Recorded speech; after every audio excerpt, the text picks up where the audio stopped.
Hey fam, it's Jasmine and I'm back with another video, and I just made DIYs out of things that I had at my house because of coronavirus. So check them out. I hope you enjoy them and I'll see you soon. So for project 1, I had these salsa jars and I thought I could do something cool with these. So I washed them out and I used hot water with soap, and I was able to remove the label for the most part. And I just kept soaking it in the hot water until the label came all the way off.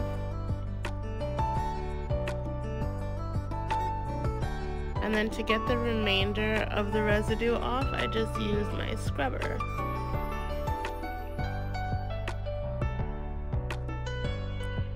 And then I got my POTHOS plant, I think is how you pronounce it. And I looked up how to propagate these plants. So you have to count 3 leaves down and then cut about 1 inch below the 3rd leaf. And then cut off that 3rd leaf. And that's called a node. And so you put it inside of your jar and then fill your jar with water about 1 inch past the node where you cut the 3rd leaf. So I just repeated the same process. And I did a bunch of these because I really loved the way that they looked. It brought more plants into the house, and it also made me feel like I was outside because we're kind of staying inside a lot now.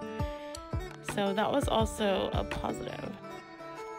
So I also wanted to propagate my Sansevieria plant, or some people call it a snake plant, or mother-in-law's tongue is a funny name for it. These ones, you just cut a piece of the leaf off and then you put them into water about 1 inch to 2 inches high. These ones, I heard, take about 2 to 3 months to actually start rooting, but I love the way they look, so I'm fine with them taking a long time. And this is the final product of how they look. Make sure to put them into a window or somewhere that gets a lot of natural light, because the plants will need light to propagate.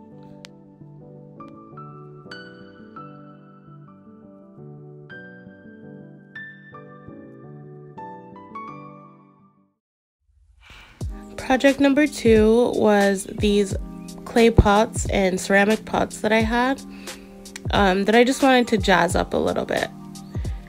So I ended up painting some, wrapping some with twine, and just getting creative. So for the ceramic pots, I wanted to wash them first and make sure they were clean before I started painting.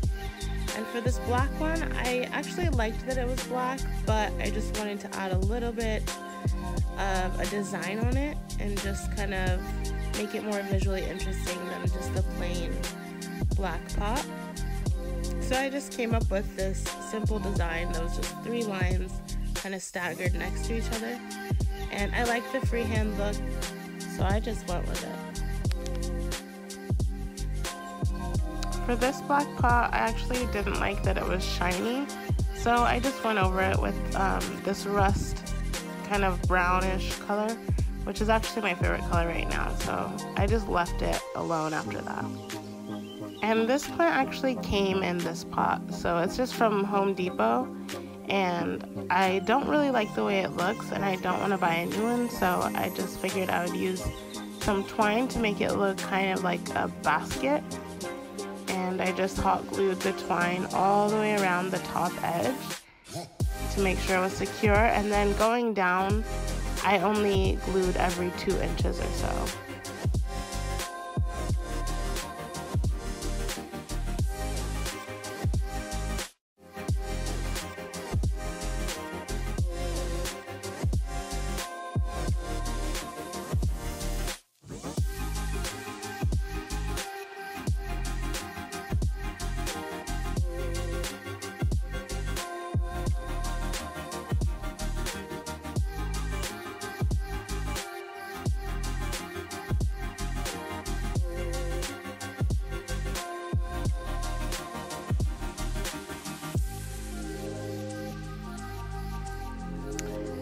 And then for this pot, I wanted to paint a little pattern on it. I don't know why, I just like patterns sometimes, so I just painted these triangles on it.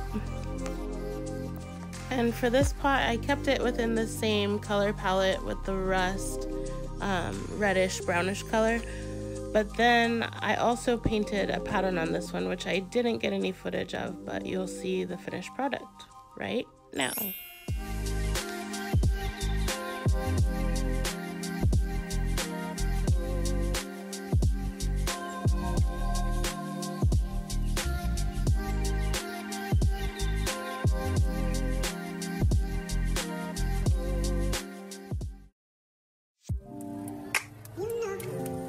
So for this project, I had this little sprig of greenery that I had found way back when in the Target dollar bins for $1.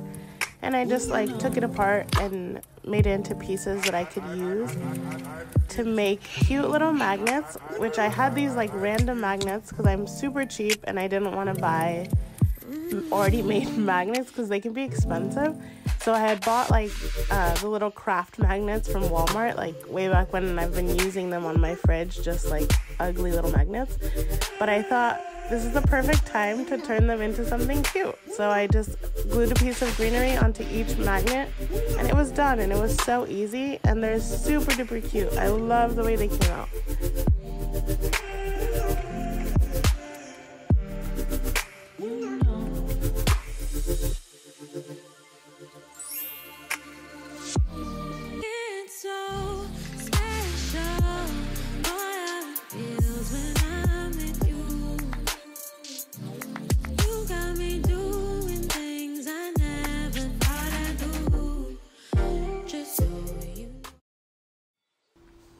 And the last project is inspired by coronavirus.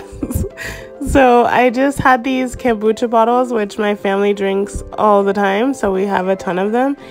And I just ripped off the label like I did earlier and just washed it with warm water to get some of the sticky stuff off. And then whatever sticky stuff is left, sometimes it doesn't come off with warm water, you can use acetone, nail polish remover, or even rubbing alcohol to remove it. But make sure you wash it with soap and water afterwards because that can be flammable.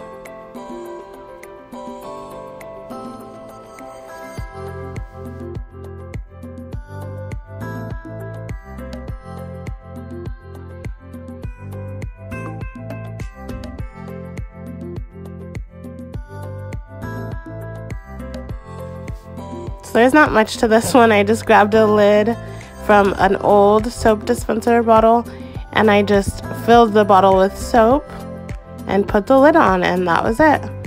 Now I have a reusable, really cute and stylish soap dispenser.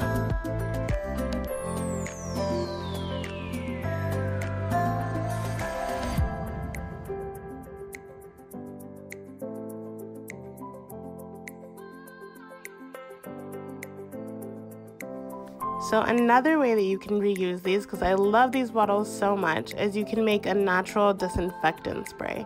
So if you fill the bottle with 1 1/4 cup of water and then 1/4 cup of 60% or more alcohol, and then 1/4 cup of vinegar, and then 15 drops of essential oils, you can make a disinfectant spray. And you can grab any lid from a spray bottle. Most of them should fit on here. And then you can just cut down the plastic tube to fit into the 16-ounce bottle. And for the essential oils, I used peppermint and lavender, but you can also use lemon as well.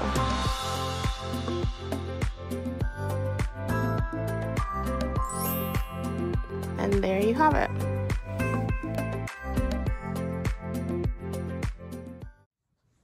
Thanks for watching. Don't forget to like, comment, and subscribe. See you next time.